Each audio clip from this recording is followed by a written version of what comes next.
Once again welcome back to KC's classes. KC's ക്ലാസ്സസിന്റെ മറ്റൊരു എപ്പിസോഡിലേക്ക് എല്ലാവർക്കും സ്വാഗതം. This is Kiran CS. Sreenarayana open university 4-year UG second semester ആരംഭിച്ചിരിക്കുകയാണ്. സോ സെക്കൻഡ് സെമസ്റ്ററിൽ നിങ്ങൾക്ക് എല്ലാ സബ്ജക്ട്സിൻ്റെയും അസൈൻമെൻറ്റും യൂണിവേഴ്സിറ്റി പബ്ലിഷ് ചെയ്തിട്ടുണ്ട്. അപ്പോൾ നമ്മൾ ഇന്നത്തെ വീഡിയോയിൽ 4-year UG second semester multi disciplinary കോഴ്സിൽ ഏറ്റവും ഇമ്പോർട്ടൻ്റ് ആയുള്ള പേപ്പറാണ് ഡിജിറ്റൽ മാർക്കറ്റിംഗ്. ഈ ഒരു സബ്ജക്റ്റിൻ്റെ സിലബസ് അനാലിസിസും അതുപോലെ തന്നെ അതിൻ്റെ അസൈൻമെൻറ്റ് ഡീറ്റെയിൽസിലോട്ടാണ് നമ്മൾ പോകുന്നത്. അപ്പോൾ ഏതൊക്കെ ചോദ്യങ്ങളാണ് അസൈൻമെൻറ്റിൽ വന്നിട്ടുള്ളത്, ദെൻ സിലബസിൻ്റെ ഡീറ്റെയിൽസ് എന്തൊക്കെയാണ്, ഇതൊക്കെ നമുക്ക് 1 by 1 ആയിട്ട് കാണാം. വീഡിയോയിലോട്ട് പോണേക്കാൾ മുമ്പ് പറയാനുള്ളത്, നമ്മുടെ സ്ഥാപനം Sreenarayana open university UG second സെമസ്റ്ററിലത്തെ എല്ലാ പേപ്പേഴ്സിനും ഓൺലൈനായിട്ട് കോച്ചിങ് പ്രൊവൈഡ് ചെയ്യുന്ന സ്ഥാപനമാണ്. അതുമാത്രമല്ല നമ്മൾ അസൈൻമെൻറ്റ് സപ്പോർട്ടും പ്രൊവൈഡ് ചെയ്യുന്നുണ്ട്. സോ നമ്മുടെ ക്ലാസ്സിൽ ജോയിൻ ചെയ്ത് പഠിച്ച് നല്ല മാർക്ക് മേടിക്കാൻ താല്പര്യമുള്ള കുട്ടികൾക്ക് ഡിസ്ക്രിപ്ഷൻ ബോക്സിലുള്ള എൻ്റെ വാട്സപ്പ് നമ്പറിൽ കോൺടാക്ട് ചെയ്യാം, ക്ലാസ്സസ് ആക്സസ് ചെയ്യാം. ക്ലാസ്സസും അസൈൻമെൻറ്റും ഒക്കെ അവൈലബിൾ ആണ് കേട്ടോ. ഓക്കെ, സോ നമുക്ക് എന്തായാലും സ്റ്റാർട്ട് ചെയ്യാം. നമ്മുടെ സിലബസ് വരുന്ന ഇതാണ്. ഞാൻ പറഞ്ഞിട്ടുണ്ടായിരുന്നു, മൾട്ടി ഡിസിപ്ലിനറി കോഴ്സിൽ ഏറ്റവും കംഫർട്ടബിൾ ആയിട്ടുള്ളത് ഡിജിറ്റൽ മാർക്കറ്റിംഗ് തന്നെയാണ്. സോ ഇതാണ് നമ്മുടെ സബ്ജക്റ്റ്. നമുക്ക് മെയിനായിട്ട് 4 ബ്ലോക്കുകൾ ആസ് യൂഷ്വൽ വരുന്നുണ്ട്. ആദ്യത്തെ block basics of digital marketing ആണ്. അപ്പോൾ ഡിജിറ്റൽ മാർക്കറ്റിംഗ് എന്ന് പറയുമ്പോൾ എന്താ, ടെക്നോളജി, ഓൺലൈൻ ടെക്നോളജി നമ്മൾ മാർക്കറ്റിങ്ങിന് വേണ്ടിയിട്ട് യൂസ് ചെയ്യുന്നതാണ്. ഏറ്റവും മോസ്റ്റ് മോഡേൺ ടെക്നോളജി, അതാണ് ഡിജിറ്റൽ മാർക്കറ്റിങ്ങിൻ്റെ ഒരു ബേസ് എന്ന് പറയുന്നത്. അപ്പോൾ അതിൻ്റെ ബേസിക്സ് ആണ് ആദ്യം. അതിനുശേഷം website planning and analysis, search engine optimisation, social media marketing, ഏറ്റവും പോപ്പുലർ ആയിട്ടുള്ളത്. ഇങ്ങനെ 4 ബ്ലോക്കുകളായിട്ട് ഡിവൈഡ് ചെയ്തിട്ടുണ്ട്. അപ്പോൾ ആദ്യത്തെ ബ്ലോക്കിൽ ബേസിക്സ് ആണ്, അത് 2 യൂണിറ്റ് ആയിട്ട് ഡിവൈഡ് ചെയ്തിട്ടുണ്ട്. അതിൽ ആദ്യം ഇൻട്രൊഡക്ഷൻ ടു ഡിജിറ്റൽ മാർക്കറ്റിംഗ്, എന്താണ് ഡിജിറ്റൽ മാർക്കറ്റിംഗ്, അതിൻ്റെ importance, evolution, scope, traditional marketing versus digital marketing. അപ്പോൾ നിങ്ങളുടെ അടുത്ത് പറയാനുള്ള ഏറ്റവും ഇമ്പോർട്ടൻ്റ് ആയിട്ടുള്ള മറ്റൊരു കാര്യം, നമ്മൾ ഇതിൻ്റെ എക്സാം ട്യൂബ് എന്ന് വെച്ചിട്ടുണ്ടെങ്കിൽ എക്സാം ഓറിയൻറ്റഡ് ആയിട്ടുള്ള ഷോർട്ട് നോട്ട് എന്ന് പറയാം, അതിൻ്റെ ഒരു ബുക്ക് നമ്മൾ പബ്ലിഷ് ചെയ്യുന്നുണ്ട്. എത്രയും പെട്ടെന്ന് തന്നെ നിങ്ങൾക്കത് അവൈലബിൾ ആയിരിക്കും മാർക്കറ്റിൽ. ഓൺലൈനായിട്ട് തന്നെ നിങ്ങൾക്കത് ആക്സസ് ചെയ്യാൻ അല്ലെങ്കിൽ ഓർഡർ ചെയ്യാൻ സാധിക്കും. അപ്പോൾ നിങ്ങൾ സ്റ്റഡി മെറ്റീരിയലിൽ ഒരുപാട് വായിച്ച് സമയം കളയേണ്ട ആവശ്യമില്ല. ഈ ഒരു നമ്മുടെ എക്സാം ട്യൂബ് എന്നാണ് പറയുക, KC's ക്ലാസ്സസിൻ്റെ ഡിജിറ്റൽ മാർക്കറ്റിങ്ങിൻ്റെ ബുക്ക് അവൈലബിൾ ആയിരിക്കും. ഈ മന്ത് എൻഡോട് കൂടിയിട്ട് തന്നെ നിങ്ങൾക്ക് മിക്കതും ആക്സസ് ചെയ്യാൻ സാധിക്കും. ഓക്കെ, അപ്പോൾ ഞാൻ അതിൻ്റെ പബ്ലിക്കേഷൻ കഴിഞ്ഞ് കഴിഞ്ഞാൽ നമ്മുടെ ചാനലിലൂടെ തന്നെ അത് പറയുന്നതായിരിക്കും, നിങ്ങൾക്ക് ഓർഡർ ചെയ്ത് മേടിക്കുക കേട്ടോ. അപ്പോൾ ഷോർട്ട് പീരീഡ് ഓഫ് ടൈമിൽ തന്നെ നിങ്ങളുടെ കാര്യങ്ങളൊക്കെ പഠിച്ച് അവസാനിപ്പിക്കാൻ നിങ്ങൾക്ക് ഹെൽപ്ഫുൾ ആയിരിക്കും. അപ്പോൾ ഇതാണ് യൂണിറ്റ് 1-ലെ. Then types of digital marketing ആണ് നെക്സ്റ്റ്. പലരും ഈ പറയുന്ന പോലെ ഒരുപാട് ലെങ്തി സ്റ്റഡി മെറ്റീരിയൽ വായിക്കുമ്പോൾ ടൈം പോകണം, അതുപോലെ തന്നെ അതിൽ ഒരു പ്രസൻറ്റേഷനും ഒരു സുഖമില്ല എന്ന് പറയുന്നുണ്ട്, പിന്നെ ബുക്ക് കിട്ടാൻ ലേറ്റ് ആവണം. അപ്പോൾ ഈ പ്രശ്നങ്ങളൊക്കെ നമുക്ക് പരിഹരിക്കാൻ പറ്റും. Next types of digital marketing, അതിൻ്റെ contents, mobile marketing, affiliate marketing, email marketing, PPC advertising, പിന്നെ ഇൻക്രീസിങ് വിസിബിലിറ്റി, ലീഡ് ജനറേഷൻ എന്താണ്, പിന്നെ ലേറ്റസ്റ്റ് ട്രെൻഡ്സ് ഡിജിറ്റൽ മാർക്കറ്റിംഗിൽ വരുന്നത്, ഇതൊക്കെയാണ് നമുക്ക് പിന്നെ ഡിസ്കസ് ചെയ്യാനുള്ള ഏരിയ എന്ന് പറയുന്നത്. സോ നമ്മുടെ ആദ്യത്തെ ബ്ലോക്ക് അതാണ്. Moving to second block, website planning and analysis ആണ്. അതിൽ വെബ്സൈറ്റ് പ്ലാനിങ് എന്താണ്, അതിൽ introduction to website, types of website, basics of web ഡിസൈനെ പറ്റി പറയുന്നുണ്ട്. Then website tools for speed improvement, various design platforms, ഇങ്ങനെ പല കാര്യങ്ങളും. പിന്നെ വരുന്ന വെബ്സൈറ്റ് അനാലിസിസ് ആണ്. അല്ല, website analysis tools, competitor analysis, competitor research tools, keyword research and analysis, types of keywords, localised keyword research, tools used for keyword research, ഇതൊക്കെയാണ്. അപ്പോൾ website relate ചെയ്തുള്ള കാര്യങ്ങളാണ് block 2.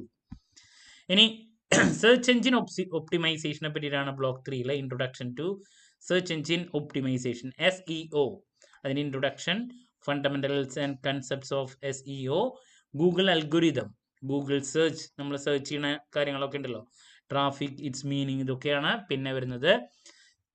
Then unit number 2 strategies and techniques ആണ്. Strategies for keyword optimisation, on page SEO, off page SEO, അതിൻ്റെ techniques, link building, indexing and crawling, ഇതൊക്കെയാണ് വരുന്നത്. പിന്നെ social media marketing ആണ് ഏറ്റവും പോപ്പുലർ ആയിട്ടുള്ള ഏരിയ. നമുക്ക് എസ് എ ഒക്കെ പ്രതീക്ഷിക്കാൻ സാധിക്കുന്ന ഒരു ചാപ്റ്ററാണത്. സോഷ്യൽ മീഡിയ മാർക്കറ്റിങ്ങിൻ്റെ ഓവർവ്യൂ, അതിൻ്റെ meaning, then social media marketing channels, Facebook optimisation, creating Facebook page for business, fan page versus profile versus group, Facebook advertising, Facebook analytics, modes of social media marketing, Twitter, followers, retweet, അതിൻ്റെ പറ്റിയുള്ള കാര്യങ്ങളൊക്കെ. Twitter മാറി ഇപ്പോൾ ഇതിപ്പോൾ X പ്ലാറ്റ്ഫോമായി. Then YouTube channel, Pinterest, then profile optimisation ഇൻസ്റ്റാഗ്രാമിൽ, Google plus for business, CPC bidding. അപ്പോൾ ഇതൊക്കെ നിങ്ങൾക്ക് ഏറ്റവും പരിചിതമായിട്ടുള്ള ഏരിയാസാണ്. അപ്പോൾ ഇതാണ് നമ്മുടെ സിലബസ് ഡീറ്റെയിൽസ് വരുന്നത്. ഇനി നമുക്കിതിൻ്റെ അസൈൻമെൻറ്റ് ഡീറ്റെയിൽസിലോട്ട് പോകാം. എന്തൊക്കെയാണ് അസൈൻമെൻറ്റ് ക്വസ്റ്റ്യൻസ് തന്നിട്ടുള്ളത്? സോ ഇതാണ് അസൈൻമെൻറ്റ് ക്വസ്റ്റ്യൻസ് ഡിജിറ്റൽ മാർക്കറ്റിങ്ങിൻ്റെ പറഞ്ഞിട്ടുള്ളത്. സോ ഡിസ്ക്രിപ്റ്റീവിൽ ഏതെങ്കിലും ഒരു ചോദ്യത്തിന് ആൻസർ കൊടുക്കുക. അല്ല, ആദ്യത്തെ ക്വസ്റ്റ്യൻ പറഞ്ഞ discuss the evolution of digital marketing from pre digital era to the present day, include examples to illustrate key changes and innovation. നമുക്ക് നല്ല മാർക്ക് സ്കോർ ചെയ്യണമെങ്കിൽ അസൈൻമെൻറ്റിൻ്റെ കറക്റ്റ് ഫോമാറ്റ് ഫോളോ ചെയ്ത് വിത്ത് എക്സാമ്പിളൊക്കെ പ്രസൻറ്റ് ചെയ്താലാണ് നല്ല മാർക്ക് കിട്ടുക കേട്ടോ. ഞാൻ പറഞ്ഞു നമ്മൾ അസൈൻമെൻറ്റ് സപ്പോർട്ടും പ്രൊവൈഡ് ചെയ്യുന്നുണ്ടെന്ന്. Then question number 2, compare traditional marketing and digital marketing based on cost, reach, targeting and engagement. Provide examples from Indian brands to support your points. And hint പറഞ്ഞിട്ട് structure your comparison in tabular format followed by descriptive analysis of each point. Area. Question number 3, evaluate the impact of social media marketing on consumer behavior. Then support your arguments using examples from companies like Nike, Starbucks. പിന്നെ discuss hint പറഞ്ഞിട്ട് customer engagement, brand loyalty, how these brands effectively use social media for marketing. Question number 4, critically analyze the challenges and limitations associated with mobile marketing in India.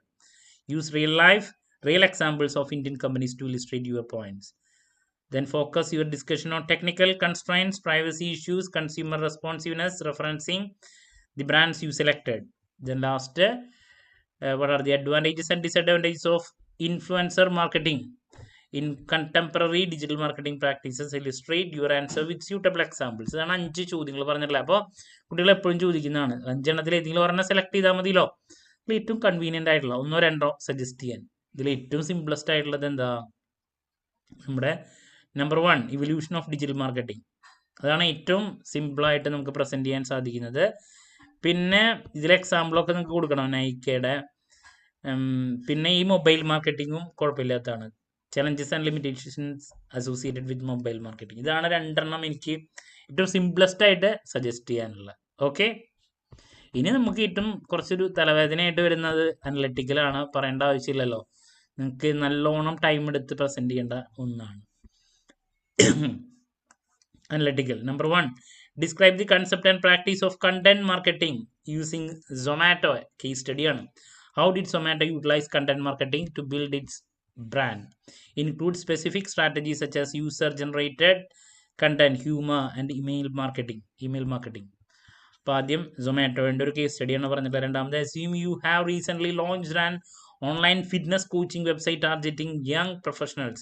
Create a detailed SEO strategy to increase your site's visibility in organic search results. പിന്നെ imagine you have recently opened an eco-friendly clothing store in your city. Develop a detailed digital marketing plan to launch and promote your store online effectively. Your plan should include at least 3 specific digital marketing techniques covered in the unit with justification for each method. കുറച്ച് difficult ആയിട്ടുള്ള ചോദ്യമാണ് കേട്ടോ അത്. ഹിന്ദി പറഞ്ഞിട്ടുണ്ട്, 3 technique പറഞ്ഞിട്ടില്ലേ cover ചെയ്യാൻ. For each technique clearly justify why you choose it, mentioning aspects like cost effectiveness, targeted reach, measurable results and customer engagement. Provide practical steps for execution, types of post, SEO, keywords, influencer criteria. ഇതൊക്കെ ശ്രദ്ധിക്കേണ്ടതാണ് കേട്ടോ. Briefly discuss how you will measure the effectiveness of your campaign using analytics tools. Next, question number 4, you have decided to launch a mobile app offering online courses for professional skills development targeted at young professionals. develop a comprehensive mobile marketing campaign plan, clearly outline your goals, target audience, mobile marketing channels, personalized strategies and measurement techniques to ensure its success. അപ്പോൾ ശരിക്കും പറഞ്ഞാൽ അനലറ്റിക്കിൽ ഓരോന്നും നല്ലോണം ടഫായിട്ടുള്ള കാര്യങ്ങളാണ് കേട്ടോ, ഒക്കെ practical ഏരിയാസുകളാണ്. Imagine you own a local bakery specializing in healthy organic pastries. Develop a digital marketing strategy outlining how you will utilize social media marketing, influencer marketing, email marketing to increase customer engagement and drive sales. അപ്പോൾ ഇതാണ് 5 ചോദ്യങ്ങൾ. ശരിക്കും പറഞ്ഞാൽ 5 ചോദ്യങ്ങളും നല്ലോണം tough ആയിട്ടുള്ളതാണ്. ഒക്കെ practical അല്ലേ, പ്രാക്ടിക്കൽ ഏരിയ കറക്റ്റായിട്ട് ഫോളോ ചെയ്ത് പ്രസൻറ്റ് ചെയ്യേണ്ട കാര്യങ്ങളാണ്. നമുക്ക് നന്നായിട്ട് ചിന്തിച്ച് ചെയ്യേണ്ടതാണ്, ടൈം എടുത്ത് ചെയ്യേണ്ടതായിട്ട് വരുന്നതാണ്. ഓക്കെ, നല്ല ബുദ്ധിമുട്ടുണ്ട്. അപ്പോൾ ഇതാണ് നമ്മുടെ അനലറ്റിക്കിൽ വരുന്നത്. ഇതിൽ ഏതാ സജസ്റ്റ് ചെയ്യാൻ ചോദിച്ചിട്ടുണ്ടെങ്കിൽ എല്ലാതും ടഫാണ്. നിങ്ങൾക്ക് ഏറ്റവും കൂടുതൽ എന്താണ് ഇഷ്ടമുള്ള ഏതെങ്കിലും ഉണ്ടെങ്കിൽ, ഇപ്പോൾ ആദ്യത്തെ കേസ് സ്റ്റഡിയാണ് സൊമാറ്റോൻ്റെ. അപ്പോൾ സൊമാറ്റോനെ പറ്റിയുള്ള കാര്യങ്ങൾ മൊത്തം നോക്കണം. പിന്നെ ഇക്കോ ഫ്രണ്ട്ലി സ്റ്റോർ ഒരെണ്ണം ഓപ്പൺ ചെയ്യുക, അതിന് 3 ടെക്നിക്ക് പറഞ്ഞിട്ടുണ്ട്. പിന്നെ മൊബൈൽ ആപ്പിനെ പറ്റിയിട്ട്, പിന്നെ ലോക്കൽ ബേക്കറി പേസ്ട്രീനെ പറ്റി, ഡെവലപ്പ് ഡിജിറ്റൽ മാർക്കറ്റിംഗ് സ്ട്രാറ്റജി. ശരിക്കും പറഞ്ഞാൽ ലാസ്റ്റ് ഇതും ഡിഫിക്കൽട്ട് അല്ല എന്നല്ല, എന്നാലും ക്വസ്റ്റ്യൻ നമ്പർ 5ഉം 1ഉം പിന്നെയും കുഴപ്പമില്ലാത്തതാണ്. ഓക്കെ, അപ്പോൾ സൊമാറ്റോനൊക്കെ പറ്റിയിട്ടുള്ള ഒരുപാട് കേസ് സ്റ്റഡി നമുക്ക് തന്നെ കാണാൻ സാധിക്കും. ഇവിടെ അത് എഴുതി ഫലിപ്പിക്കണം എന്നുള്ളതാണ്. നമുക്ക് തന്നെ നോക്കിയാൽ കാണാം, യൂട്യൂബിലൊക്കെ ഒരുപാട് കേസ് സ്റ്റഡി സൊമാറ്റോ റിലേറ്റ് ചെയ്തിട്ടുള്ളത്. ഇതാണ് നമ്മുടെ അസൈൻമെൻറ്റ് ഡീറ്റെയിൽസ്. അനലറ്റിക്കൽ നല്ല ടഫാണ്. ഡിസ്ക്രിപ്റ്റീവിലുള്ള സജസ്റ്റ് ചെയ്തെന്ന 2 ചോദ്യങ്ങൾ മനസ്സിലായെന്ന് പ്രതീക്ഷിക്കുന്നു. അത് നിങ്ങൾക്ക് സെലക്ട് ചെയ്യാം, പിന്നെ നിങ്ങളുടെ ടേസ്റ്റാണ്. ഓക്കെ, അപ്പോൾ എത്രയും പെട്ടെന്ന് തന്നെ നിങ്ങളുടെ കാര്യങ്ങളൊക്കെ സ്റ്റാർട്ട് ചെയ്യാം കേട്ടോ. ഇതേപോലെ 4 പേപ്പേഴ്സിന് നിങ്ങൾക്ക് ചെയ്യാനുള്ളതാണ്. ഇപ്പം നമ്മൾ ആദ്യത്തെ മൾട്ടി ഡിസിപ്ലിനറിനെ പറ്റിയിട്ട് മാത്രമാണ് ഇന്നത്തെ വീഡിയോയിൽ കണ്ടത്. ഓക്കെ, എന്ത് ഡൗട്ട് ഉണ്ടെങ്കിലും കമൻറ്റ് ചെയ്യാതിനുള്ള മറുപടി ഞാൻ വീഡിയോസിലൂടെ നൽകുന്നതായിരിക്കും. നമ്മുടെ ക്ലാസ് സ്റ്റാർട്ട് ചെയ്യാണ്. അപ്പോൾ ക്ലാസ്സിന് ജോയിൻ ചെയ്യാം. അതുപോലെ തന്നെ അസൈൻമെൻറ്റ് സപ്പോർട്ടും അവൈലബിൾ ആയിരിക്കും കേട്ടോ. അതിനൊക്കെ കോൺടാക്ട് ചെയ്താൽ മതി ഡിസ്ക്രിപ്ഷൻ ബോക്സിലുള്ള എൻ്റെ വാട്സപ്പ് നമ്പറിൽ. മറ്റൊരു വീഡിയോയുമായി വീണ്ടും കാണാമെന്നുള്ള പ്രതീക്ഷയോടെ നിർത്തുന്നു. This is Kiran CS signing off. Have a nice day. Thank U.